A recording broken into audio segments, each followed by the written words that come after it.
မင်္ဂလာပါဂရေကျွဲ YouTube Channel မှာပြန်လည်ကြိုဆိုပါရစေ2ရက်9လ2026ညနေ4ခွဲဈေးကွက်ကဏ္ဍများကိုကျွန်တော်တင်ပြပါမယ်အဲ့ဒီမှာကျွန်တော်၄ချိန်စရာလေးနဲ့ပြပါမယ်ဒီမှာ3ည9 10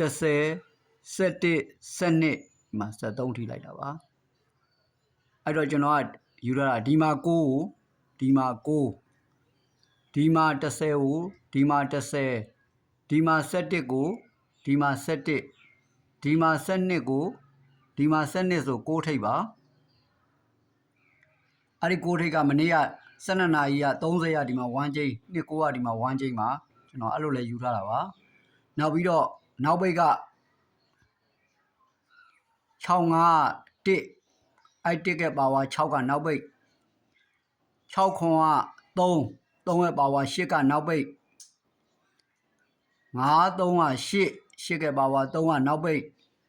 ခွန်2က9ရဲ့ပါဝါ4ကနောက်ပိတ်ပါအဲ့ဒီမှာ8 400ဒီမှာ2ကြိမ်တရားမှာလဲ8ထိပ်စီးရှိလို့ကျွန်တော်8 4ဒီမှာဟိုပါ9 4 9 3ကဘယ်လိုလာလဲဆိုတော့ဒီမှာလာတဲ့အချိန်မှာဒီမှာကဒီ3ည5 5 10အဲ့10ကိုဒီ68 6က10 21 6က9 5 6 8က9 5 2 1က8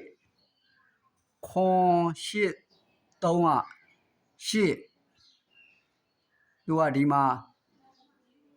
6 9အမှန်2ဖြစ်ရမှာမဖြစ်ဘူးသူက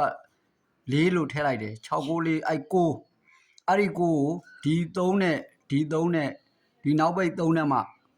9ဆိုပြီးတော့ကျွန်တော်ဒီမှာ9 3ဆိုပြီးတော့တစ်ခွက်ထည့်ပေးလိုက်တာပါအဲ့မှာတော့ကျွန်တော်ကတော့ဒါကတော့ဒီကကြနေတဲ့အပင်တွေရဲ့ဟိုခွင်ကိုဆွဲပေးတာပါအဲ့ဒီမှာကျွန်တော်ကတော့ဗရိတ်8ကိုပဲဇာတုံးမွေးစေခြင်းပါတယ်အကျင်ရလဲ3ချိန်ပဲကြံတော့ဆိုတော့ဗရိတ်8ကိုဇာတုံးမွေးပါအဲ့မှာ6 9နဲ့6နှစ်ကမိန်းပါเนาะ6နှစ်ကတော့အားမှာပေါ့เนาะ6 9ကမအားစရာမလိုဘူးအဲ့ဒါလေးတင်ထိုးပါ